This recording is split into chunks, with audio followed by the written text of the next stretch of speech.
Pollo Campestre, orgullosamente hecho en El Salvador, presenta los titulares de Noticiero Hechos Estelar.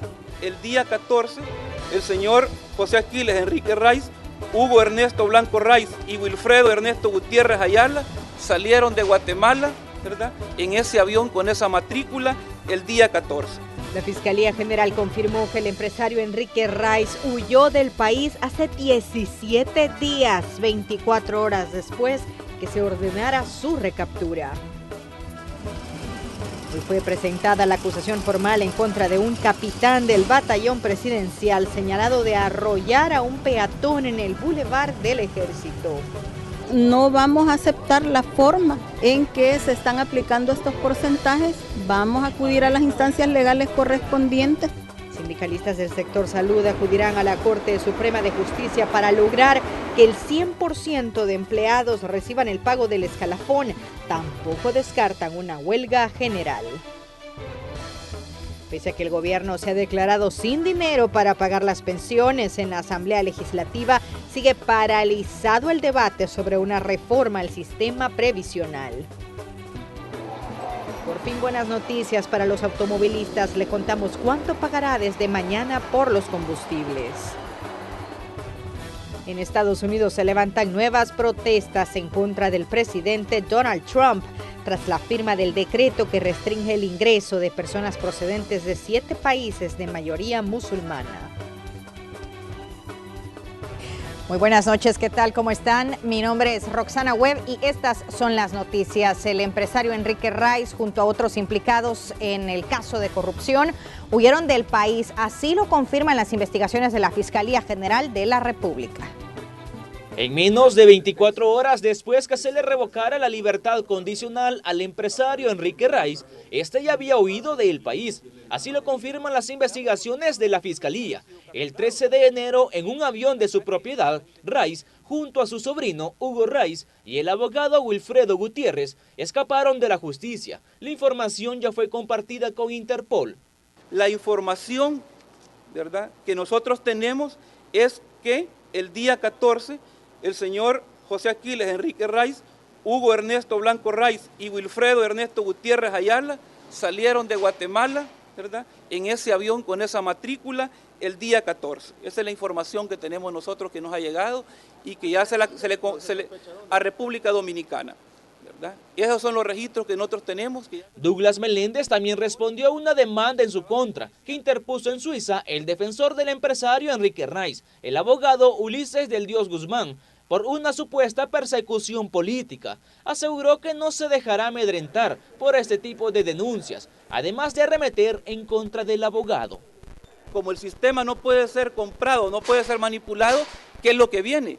Vienen los ataques en contra de los funcionarios, vienen denuncias en contra de policías, en contra de fiscales. En ese caso, ¿qué es lo que ocurre? Una franca intimidación en contra del fiscal general, ¿verdad? Un amedrentamiento, eso es lo que están pretendiendo hacer, amedrentarme o demandarme. Esas son estrategias, ¿verdad?, puramente de abogados trinqueteros. Agregó que presentará un escrito en la Corte Suprema de Justicia en contra de la jueza séptimo de paz Evelyn Jiménez, quien le dio medidas sustitutivas a la detención al empresario Enrique Raiz y demás detenidos. Nosotros vamos a presentar un escrito a la Corte, ¿verdad?, sobre ese caso en la jueza. Creemos de que la actuación no fue la correcta. Entonces eso provocó obviamente lo que está ocurriendo en este momento, que las personas hayan huido. Hizo un llamado a la policía para que continúe con la búsqueda de los demás señalados en ese proceso judicial de supuesta corrupción para favorecer al empresario, que hoy por hoy se encuentra prófugo de la justicia. Otros implicados, como el exfiscal de intereses de la sociedad, Julio Arriaza, y el exjuez Romeo Aurora Yamatei, de quienes se desconoce su paradero. Con imágenes de Enrique López, informó Raúl Hernández. Mientras esto ocurre, el exfiscal Luis Martínez, el único detenido en el caso de corrupción, permanece en el penal de Mariona en el sector 9, donde también guardan prisión otros exfuncionarios.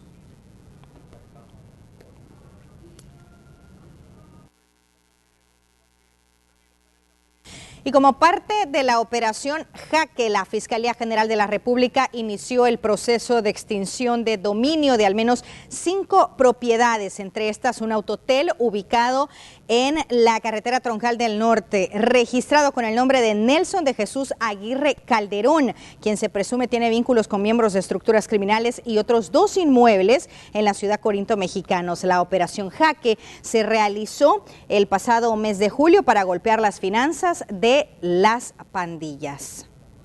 Y hoy fue presentado el requerimiento en contra de un capitán del batallón presidencial señalado de arrollar a un peatón en el Boulevard del Ejército.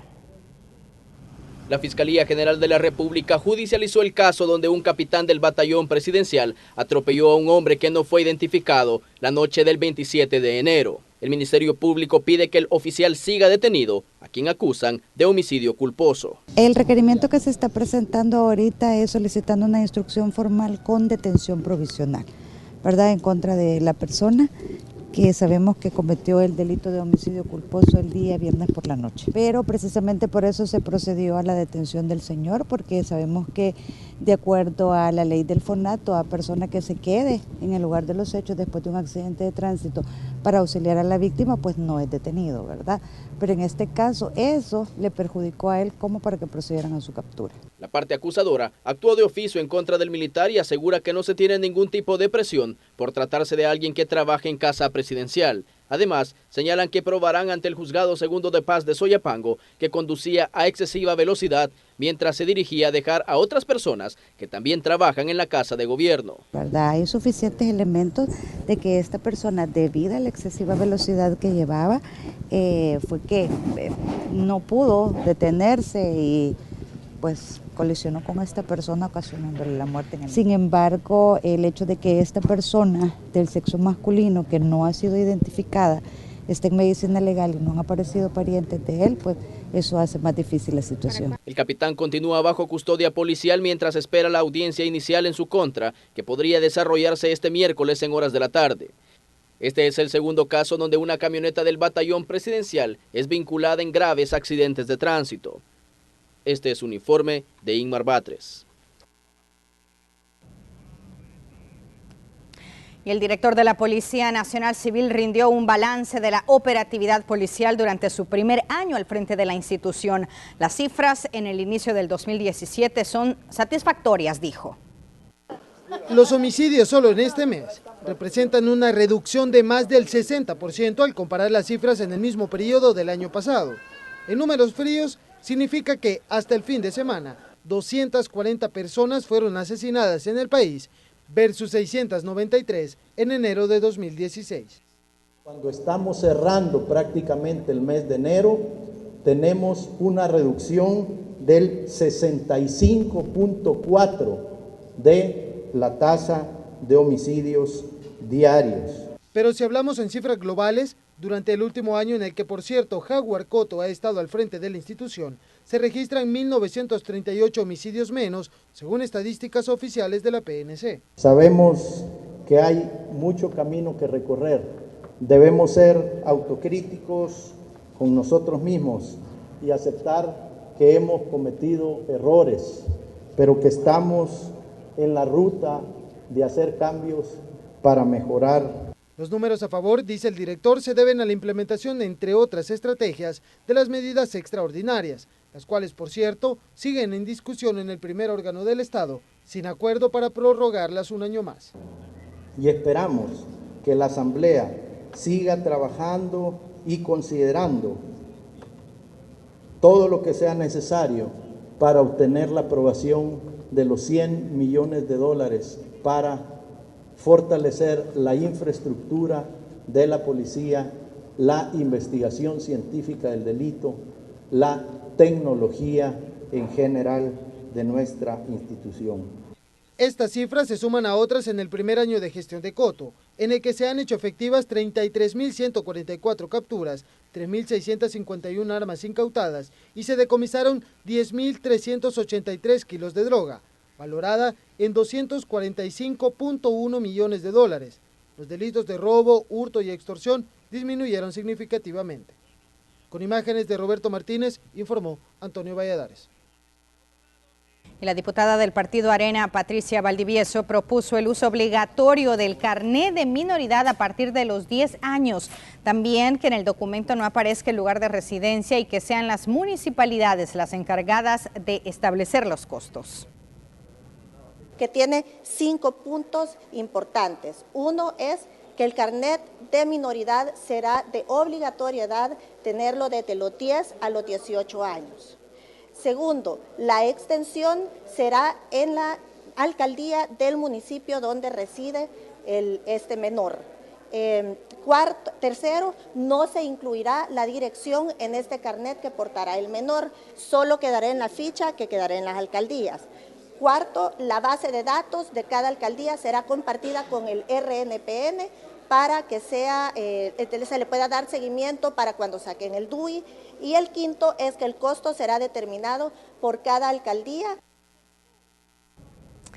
El ministro de Seguridad confirmó que los 4 agentes de la PNC que fueron vapuleados en la comunidad Tutunichapa el pasado mes de diciembre, lo recuerda, se encuentran detenidos y enfrentan un proceso disciplinario por comprobarse que compraban droga en el lugar cuando fueron privados de libertad. Han presentado, digamos, algunos alegatos o su propia versión. Sin embargo, la hipótesis es que precisamente ellos se hicieron presentes al lugar con ese objetivo, de forma que es una falta disciplinaria grave, es una conducta que no es propia de un miembro de la Policía Nacional Civil y pues bajo nuestro punto de vista debería sancionárseles con la destitución definitiva. Pero eso está a cargo de instancias disciplinarias que tienen autonomía e independencia y que llevan sus propios procesos. Pues. La Fiscalía inició un proceso de investigación en los casos de supuestos espionajes que denunciaron gremiales empresariales. Además de Fusades y Funde, el delito que se configura es el de intervenciones telefónicas, pero no se pueden descartar otros ilícitos, dijo el titular de la institución. Lo que tenemos que hacer es indagar, investigar qué es lo que pudo haberse dado. No sabemos, incluso no podíamos precisar en este momento qué delito se ha dado si no hemos investigado. Tenemos que verificar posiblemente lo que hay ahí es una intervención a las comunicaciones, ¿verdad? Si un caso es un teléfono, lo que está intervenido entre personas, pues ese es el delito, ¿verdad? La intervención telefónica, ilegal, pero podrían haber otros delitos también en relación ahí a la libertad, ¿verdad?, de las personas. Sí, es que eso es lo que tenemos que verificar. Ahorita no podíamos calificar qué delito es porque la última inspección que nos hace falta, que creo que se va a practicar ahora, es la de Funde, ¿verdad? Hablando del tema de escuchas telefónicas, el director ejecutivo de la Fundación Nacional para el Desarrollo, Roberto Rubio, dijo que ya notificaron a la Fiscalía sobre el hallazgo de un aparato de escuchas telefónicas que fue localizado en la oficina de la presidencia de la institución que él preside. Argumentó que las instrucciones críticas al gobierno son víctimas, las instituciones que son críticas al gobierno son víctimas de espionaje. Hay un denominador común. El denominador común es que los que somos a veces incómodos a los autoritarios, los que somos incómodos a los corruptos, pues de alguna manera estamos siendo espiados.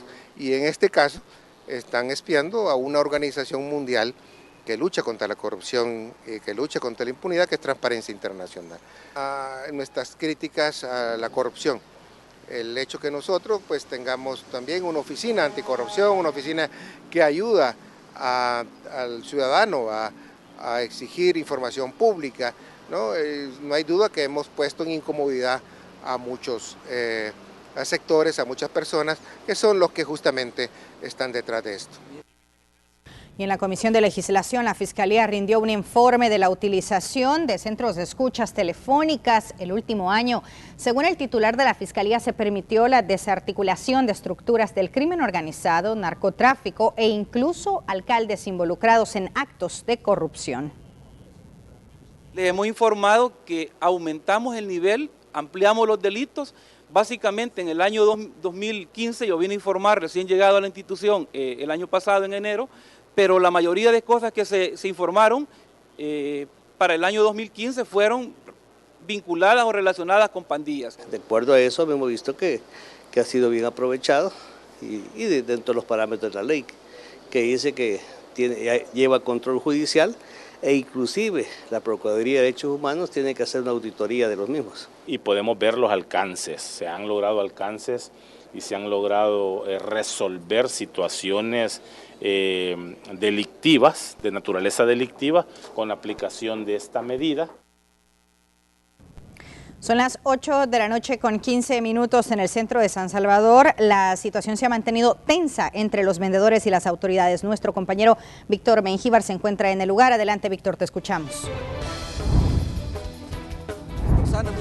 Muy buenas noches amigos televidentes. A esta hora nosotros nos encontramos desde el Parque Gerardo Barrios, donde lamentablemente el día de hoy se da un pequeño altercado entre agentes del Cuerpo Metropolitano de la Alcaldía de San Salvador y vendedores. De acuerdo con la versión que hemos podido obtener por parte de los vendedores, estos se encontraban comercializando sus productos al interior de este importante parque del centro de San Salvador, cuando los agentes del CAM se hacen presentes y les solicitan que desalojen, pues por una ordenanza municipal se prohíbe la venta al interior de los parques. Al negárseles, se comienza un altercado entre los miembros del CAM y los vendedores, que da como resultado a varios vendedores lesionados, incluyendo a un menor de edad que fue alcanzado por gas pimienta. Pero para ver las reacciones y el ambiente de cómo se produjo y cómo se desarrolló este altercado, vamos a escuchar a continuación la siguiente nota.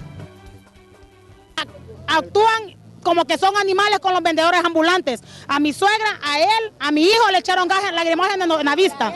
O sea, a él también, a don Mario le pegaron. Mire cómo anda la cabeza. A veces vienen a quitar ventas y de paso no se conforman con esto. Le pegan a los ancianos y les echan gas a los niños menores de edad. Y nosotros vamos a ir a la fiscalía y vamos a ir a denunciar y los vamos a topar a los desgraciados del CAN, porque ellos no tienen derecho. ¿Por qué humillar a la gente de esa manera? El desorden comenzó porque ellos se metieron a pelear con los vendedores y nosotros como vendedores tenemos el apoyo de tener que vender en este parque Plaza Barrios. Víctor, ¿y cuál es el ambiente a esta hora de la noche? ¿Se mantienen ahí los vendedores?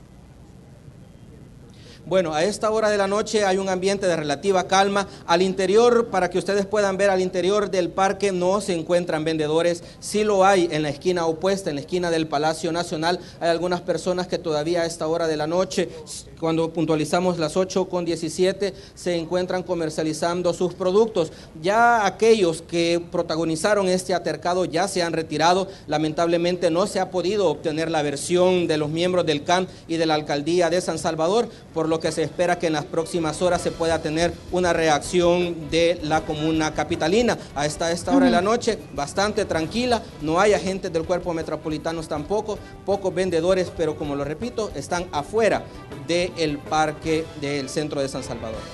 Muchas gracias, Víctor, por esta información. Vamos a la pausa, ya volvemos. En minutos, sindicalistas del sector salud lanzan advertencia al gobierno en desacuerdo por el pago del escalafón. Dove, la marca de belleza número 1 en el... Los trabajadores del Sistema Público de Salud no recibirán su escalafón este mes, sino a partir de febrero, según confirmó la ministra de Salud en la entrevista de Hechos AM. Doctores, enfermeras y demás empleados del sector no verán un aumento en su sueldo este mes. La ministra de Salud dijo que esto se da porque los diputados aprobaron tarde el presupuesto 2017. Que cada vez que se retrasara la aprobación del presupuesto, eso iba a causar dificultades en dos cosas. Uno, en poder aplicar el escalafón a los trabajadores, y dos, en el de poder iniciar nuevos procesos en el presupuesto de inversiones. El presupuesto para este beneficio en 2017 es de $15 millones, que equivale al 93% de los empleados que ganan menos de $2,000 mensuales.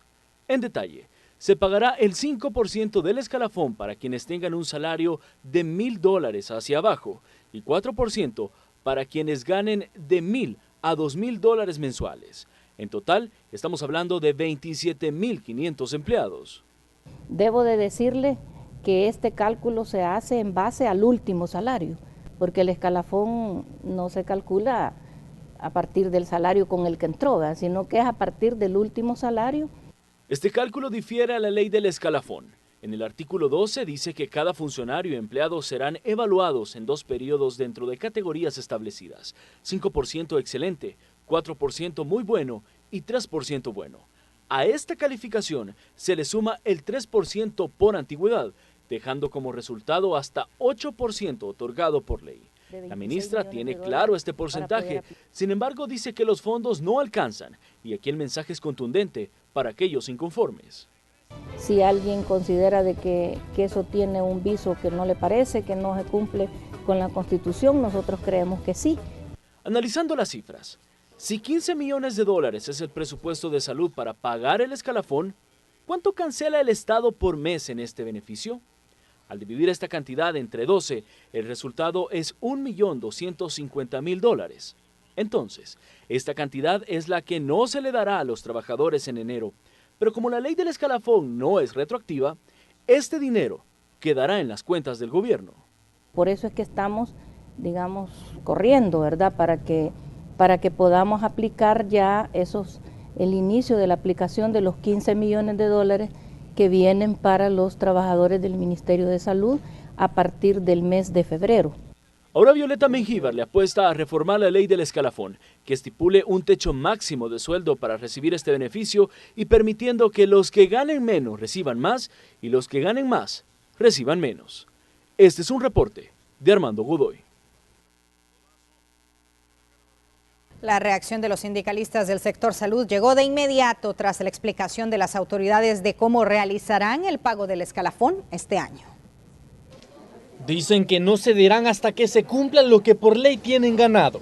El escalafón en un 100% y para todos los empleados de salud. Sindicalistas hacen un llamado a manifestarse contra las autoridades del ministerio, quienes anunciaron que el pago será a partir de febrero y con algunas modificaciones en el porcentaje otorgado. Un 5% fijo de aumento para quienes devenguen menos de $1,000 y un 4% para quienes ganen entre $1,000 y $2,000. Es interpretado como la eliminación de los beneficios de la ley del escalafón que fue aprobada en 1994. Esto significa que el trabajador estaría perdiendo, en el caso de los que reciben 5%, estaría perdiendo el 3% y en el caso del 4% estaría perdiendo el 4%. Por lo tanto, no estamos de acuerdo, además de que esto es una violación a la ley del escalafón. Protestas en las calles, reducción de labores y presión para el gobierno no es suficiente, aseguran. Por eso iniciarán una batalla legal ante la Corte Suprema de Justicia para hacer valer sus derechos tal cual lo manda la ley del escalafón. Ella está obligada a darle cumplimiento a la ley a partir del mes de enero y nosotros no vamos a aceptar la forma en que se están aplicando estos porcentajes. Vamos a acudir a las instancias legales correspondientes y sí estamos de acuerdo en que la ley necesita revisarse, eso no lo vamos a negar. Los sindicalistas ya contemplan medidas tras medidas, como una huelga general, que podría paralizar el trabajo en los diferentes centros médicos a nivel nacional. Estamos claros, solo el trabajador defiende al trabajador. Ya en otros medios, otros compañeros han hecho el llamado, en donde se está preparando sobre la mesa la huelga general, que son términos mayores, ¿verdad?, en cuanto al sindicalismo, pero estamos claros que solo el trabajador defiende al trabajador.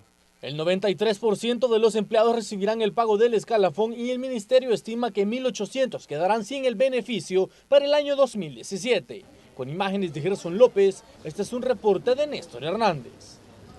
Quienes también protestaron fueron empleados del Ministerio de Hacienda. Las actividades en esa institución fueron paralizadas.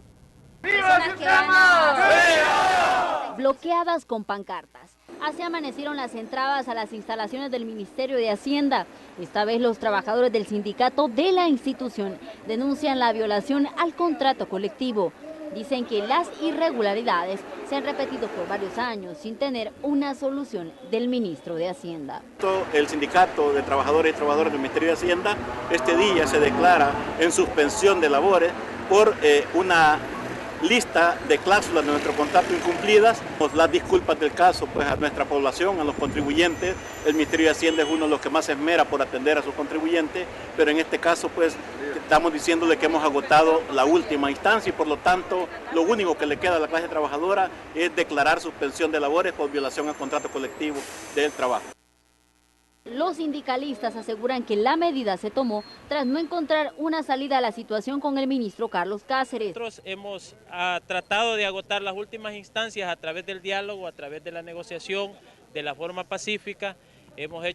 Solo en las últimas semanas hemos hecho 6 notas solicitando audiencia, las cuales no han sido ni siquiera contestadas. Por ahora los trabajadores buscan una mesa de negociaciones para que se cumplan los beneficios que por ley les competen. Instalar una verdadera mesa de diálogo con el señor ministro Carlos Cáceres para exigir el cumplimiento a nuestro contrato colectivo.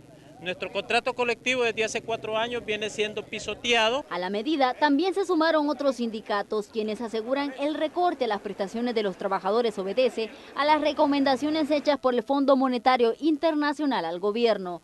No descartan un paro de labores general en las instituciones gubernamentales. El impacto mayor va a ser para la clase trabajadora y, por qué no decirlo, para la población. Aquí están pasando tantas cosas como, por ejemplo, el domingo 15 le suben el 11% a la energía eléctrica y eso afecta al bolsillo del pueblo salvadoreño. Igual hay más temas como por ejemplo los contratos colectivos que no se están incumpliendo en diferentes instituciones del país. De momento los trabajadores de Hacienda no descartan tomar otras acciones para los próximos días si el titular de la institución no decide sentarse a negociar. El día de mañana vamos con la suspensión en todos los centros periféricos de atención en San Salvador, incluyendo la aduana San Bartolo, y el miércoles estaríamos con una suspensión en todas las aduanas y en todas las fronteras de nuestro país. La protesta también generó un cierre en ambas vías del Boulevard de los Héroes. Hubo presencia policial, pero no fue necesaria utilizar la fuerza. Estas acciones no cesarán, dicen los trabajadores, hasta que reciban lo que por ley les pertenece. Con imágenes de Manuel Velázquez, un informe de Raquel Herrera. Un consenso entre las fracciones legislativas para reformar el sistema de pensiones parece que está lejos de conseguirse luego que el presidente anunciara que no se tienen fondos para ese rubro. La crisis de pensiones que vive el país, al parecer, se prolongará por los próximos meses. El presidente de la República dijo que el gobierno no cuenta con los fondos para pagar a las miles de personas que se encuentran en el antiguo sistema. Y para financiar este rubro por préstamos, se requieren los votos de Arena. A lo que el tricolor responde. Nosotros les decíamos, este presupuesto va a necesitar financiamiento.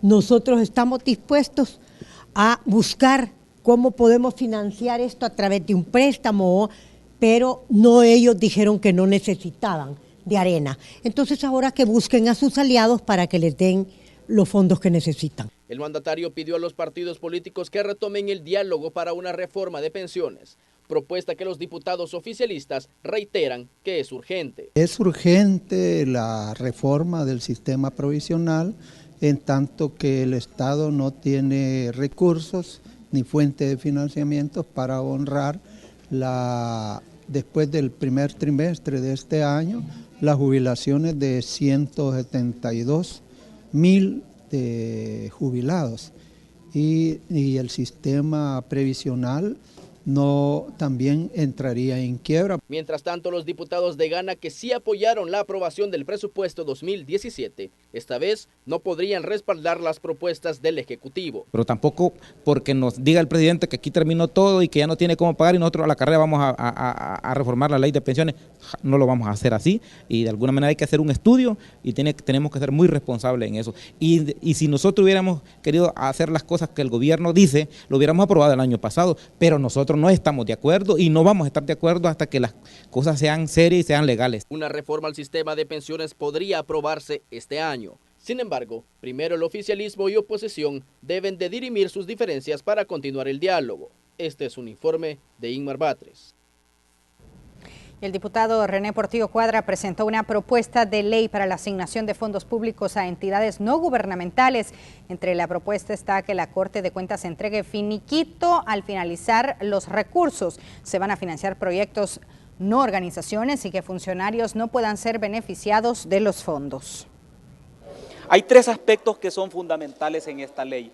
Una de ellas es la obligación de la Corte de Cuentas para auditar estos fondos y para que al final de cada proyecto que sea financiado se emita un finiquito para estas instituciones. Segundo, lo que se va a financiar no son ONGs, lo que se va a financiar son proyectos concursables en donde van a existir criterios para la selección de estos proyectos y criterios para el financiamiento. Y en tercer lugar, va a existir responsabilidad penal, civil y administrativa para aquellos miembros de las ONGs que no cumplan con el convenio que se firmará en donde se postulan las obligaciones para la ejecución de estos fondos públicos. Y el Ministerio de Trabajo ya inició con el proceso de sanción para más de una decena de empresas que no aplicaron el ajuste al salario mínimo. Es relevante decir que quienes mayoritariamente han incumplido son las empresas del sector servicio. 2 de 12 empresas son las primeras en ser multadas por el Ministerio de Trabajo tras no aplicar el incremento al salario mínimo de sus trabajadores, confirma la ministra Sandra Guevara. Serían 5 del sector servicio, 2 que ya están con multa y 3 que están en trámite. De $57.14 por cada persona trabajadora. Y decir que del sector de la maquila solamente hay una empresa que ya está en trámite de multa y una del sector de la agricultura. El incremento, que ya se aplicó en la primera quincena de enero, no afectó a las empresas, dice la titular, desmintiendo de manera tajante que hayan despidos vinculados al tema y asegurando que las empresas que anunciaron su retiro del país aún están operando. Quiero aquí desvirtuar y clarificar que hemos hecho las inspecciones debidas en estos lugares, por ejemplo, en la empresa de Opico, que también se están haciendo manejos de despidos por el ajuste al salario mínimo. Eso no es cierto. Habrán igual simulacros, habrán, digamos, cuando hablamos del petate del muerto, ¿verdad? Las empresas están haciendo esos manejos inadecuados para decir, bueno, miren lo que está sucediendo, son despidos. Según datos del Banco Central de Reserva, el ajuste al salario mínimo beneficiará al menos el 19% de la población asalariada, traducido a más de 500,000 de personas. Al finalizar el año, el aumento tendrá un impacto positivo en la economía, dice la institución bancaria. Este incremento salarial no solo sería favorable para los trabajadores, ya que la tasa de crecimiento de las ganancias de las empresas en el país aumentará para 2017 desde 2.8 si no hubiese habido el incremento del salario mínimo a 4.1%, puesto que el mayor poder adquisitivo de los trabajadores muestra además un aumento en la porción del PIB que recibirán los trabajadores beneficiados con el incremento al salario mínimo, que pasaría de un 7.1% del PIB en 2016 a un 8.9% este año. Mientras las empresas cumplen con la ley, el ministerio asegura que se mantendrá con un plan de trabajo por los próximos 3 meses para evitar que se violen los derechos de los trabajadores. Con imágenes de Manuel Velázquez, un informe de Raquel Herrera. Vamos con un avance de Pizarrón Deportivo hasta la cabina de Radio Sonora y saludamos a Zuli y Elisa. ¿Cómo están? Buenas noches, qué gusto. Ana, te saludamos desde la cabina de Radio Sonora, estamos en A la Cancha en Tacones y haciendo la invitación a todos nuestros, a todas las personas que nos están viendo para que desde las 9 se queden con nosotras en Pizarrón Deportivo. Así es, estamos listas, Roxana, amigos televidentes, para llevarles lo mejor desde las 9 de la noche a través de la pantalla de Canal 2 en Pizarrón Deportivo. Vamos a hablar, por supuesto que sí, de todo lo que ha sucedido en la jornada número 4 del Torneo Clausura 2017. Cabe destacar que hace un par de horas finalizó esta jornada número 4 con la victoria de la Universidad de El Salvador sobre el Club Deportivo Dragón, que hizo mover la tabla acumulada después de que, recordemos que ambos estaban sumando puntos por los empates que habían tenido durante estas 4 fechas. Entonces ahora ya se movió un poco la cosa y le vamos a contar con cuánto ganó la Universidad de El Salvador, un partido muy interesante, pero no solo eso. También tenemos información a nivel internacional, jornada número 20 de la Liga Española, triunfo del Real Madrid que ha conseguido en esta jornada, pero por el otro lado, el Barcelona no pasó de un empate, y un empate que lo consiguió in extremis, que fue ante el Real Betis, un partido que por cierto generó mucha polémica con unos goles que al final no se los dieron al equipo culé y que todos los aficionados del equipo azulgrana lo estuvieron reclamando. También vamos a hablar de Roger Federer, porque un partido interesantísimo este domingo se ha llevado la victoria ante Rafael Nadal, que fue más que un digno rival. Imagínense ustedes, duró muchísimo este encuentro y el mismo Federer dijo que si él hubiese, o si se pudiera compartir el título, él no le molestaría para nada compartirlo con Rafael Nadal, porque fue un digno rival, y la verdad que sí lo fue. Vamos a ver los detalles de este partido, así que como siempre lo invitamos a que esté muy pendiente. Recuerde, hoy a las 9 de la noche en Canal 12 para ver Pizarrón Deportivo. Qué gusto saludarlas, feliz noche, y también saludos a todos los radioescuchas de Radio Sonora con quienes también estábamos enlazados. Vamos ahora con la sección negocios. Regresó la Big King. Burger King recientemente anunció el regreso de su hamburguesa, la cual está acompañada con carne a la parrilla, queso, lechuga, cebolla, pepinillos y salsa especial por $3.99. Super Selectos da inicio a su programa Embajadores de la Nutrición. Esta iniciativa tiene ya 2 años de llevarse a cabo por parte de Super Selectos y consiste en visitar al menos un centro escolar al mes, en donde la nutricionista de la cadena de supermercados les expondrá las ventajas de consumir diferentes grupos de alimentos y sobre el plato saludable. Industrias La Constancia fortalece el crecimiento empresarial con la segunda promoción del Programa de Desarrollo de Operaciones Independientes. El programa pretende impulsar el desarrollo integral de los operadores independientes que han trabajado por años como aliados de Industrias La Constancia.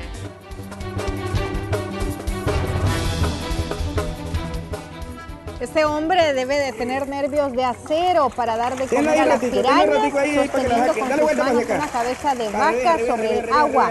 Los peces mordientes incluso saltan sobre la superficie del agua para arrancar un trocito de la carne que les ofrece este valiente joven.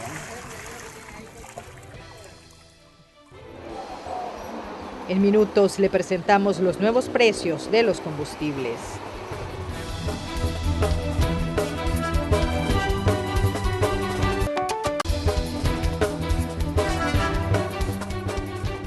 En temas de salud, los casos de diarrea han presentado una alza de acuerdo con las autoridades. Esta enfermedad ya cobró la vida de 2 personas en Nahuilingo, Sonsonate, y otra en San Salvador.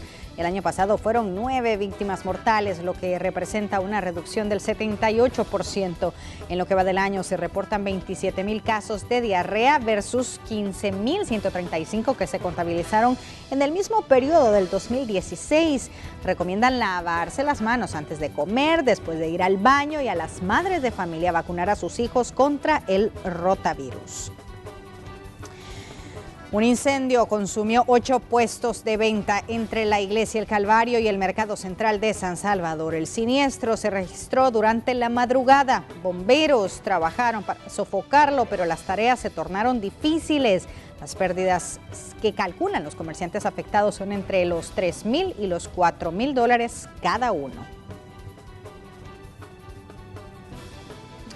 Por cierto, las emergencias por incendios al inicio del año ya tienen a las autoridades con la mira puesta en la época seca, donde se podría disparar aún más la cifra de siniestros.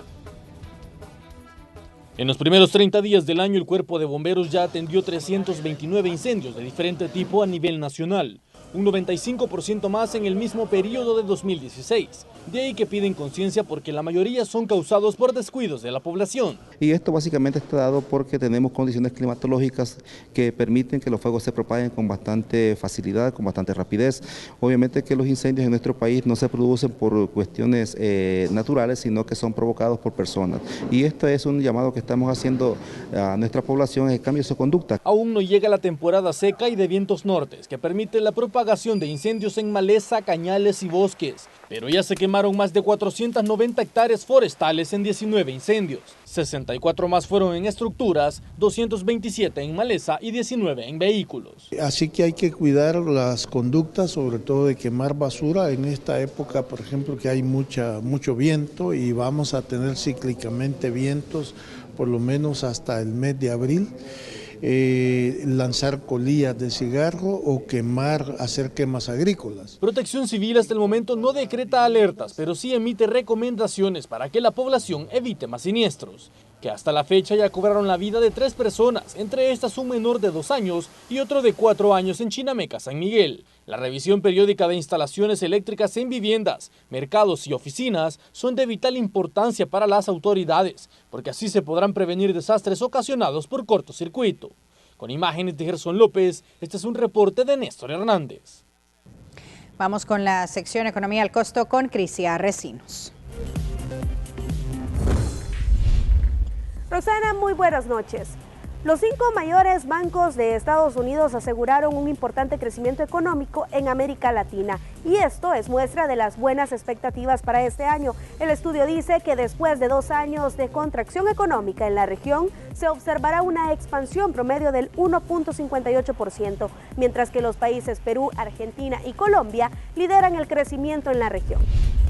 Por ejemplo, para Perú el pronóstico es que contará con la mayor aceleración del PIB en la región, creciendo 4.3% este año. El crecimiento podría incluso ser mayor y la inflación aumentaría 2.8%. Argentina crecería 2.8%. Otros dicen que será mayor, y esto por reformas impulsadas por el gobierno. Se augura un periodo de crecimiento económico sostenido. En Colombia, tras 3 años de desaceleración, su economía vería un aumento del 2.3%. De acuerdo a los analistas, la mejora será por el desarrollo de la manufactura y la inversión privada en infraestructura. Otros países como Chile, México y Brasil verían aumentos moderados. Mientras tanto, los bajos impuestos también significan menos recursos para los servicios públicos. La economía brasileña se hunde desde 2014. El comercio de mercancías también ha tenido una mala racha y las exportaciones agrícolas se han mantenido estáticas. Con esta información regreso contigo, Roxana. Muy buenas noches.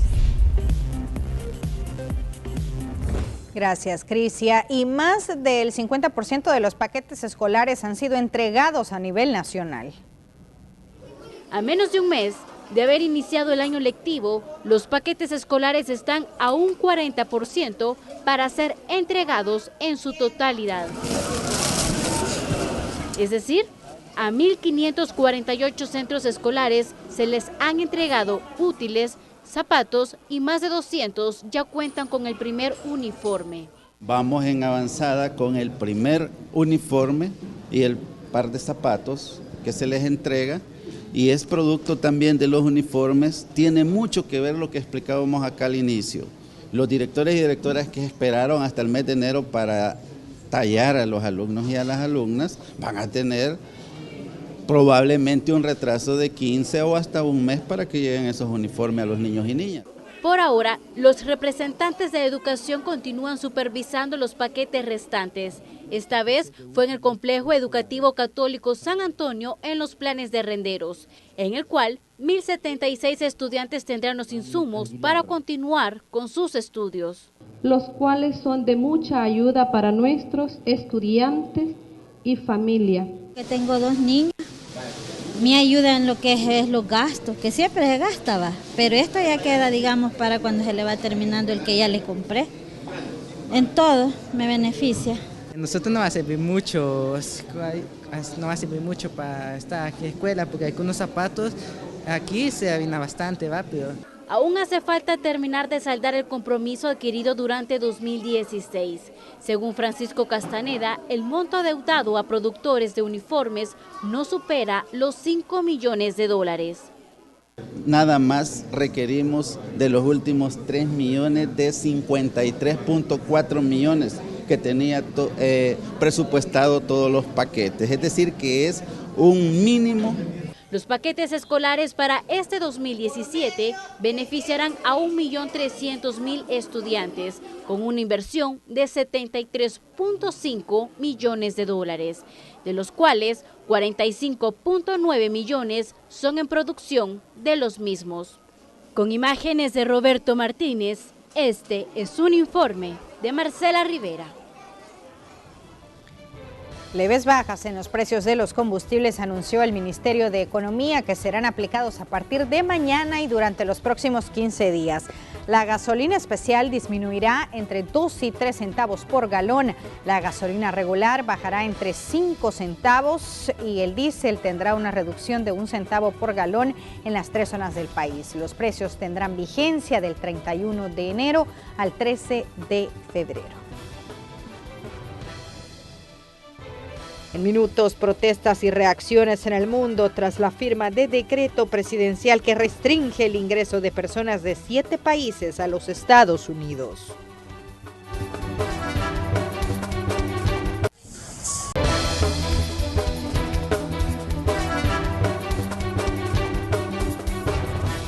Vamos ahora con las noticias internacionales. Cientos de personas se reunieron frente a la Corte Suprema de Justicia estadounidense para continuar protestando sobre la orden emitida por el presidente Donald Trump. Horas más temprano, mejor dicho, las personas se manifestaron en los aeropuertos de Nueva York, en Newark, de New Jersey, también en Virginia, en Denver, en Chicago, en San Francisco y en San Diego.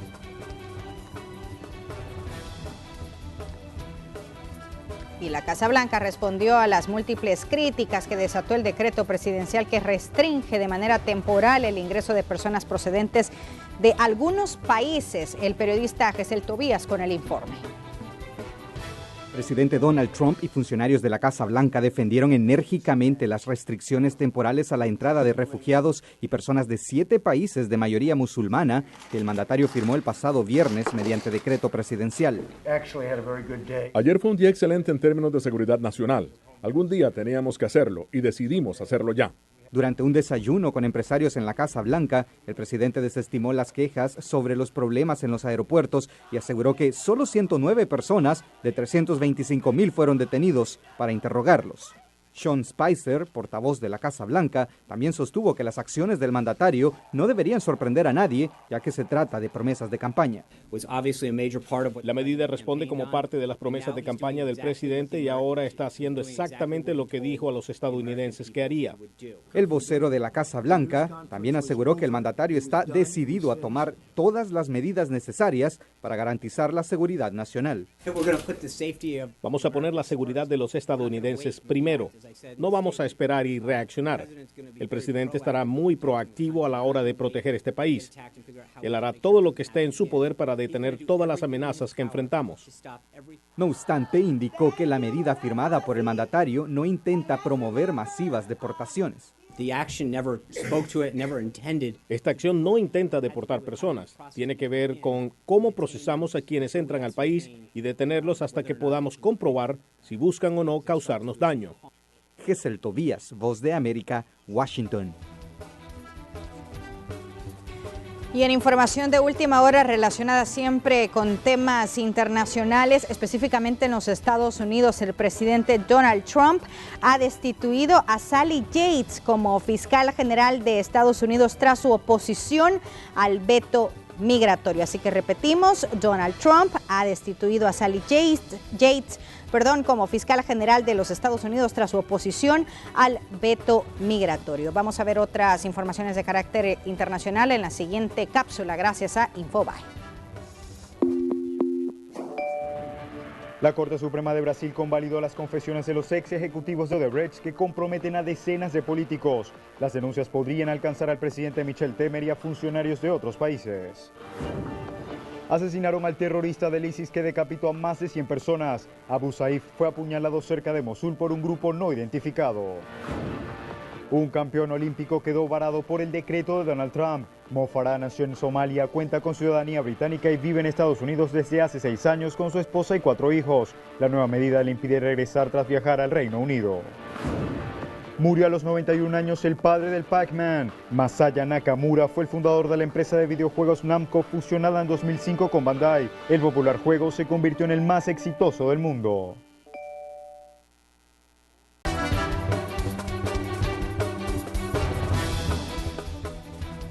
Antes de despedirnos, queremos hacerles la invitación para que mañana no se pierdan el programa Buenos Días en Radio Sonora. Ya vamos a tener en pantalla el banner para que usted pueda ver los invitados que van a estar charlando junto a Meme Rivera, a Armando Godoy y también a Jennifer Valle. No se lo pierde el programa Buenos Días desde las 6 de la mañana hasta las 9 en el 104.5 del FM. Es todo por nuestra parte. Hasta mañana.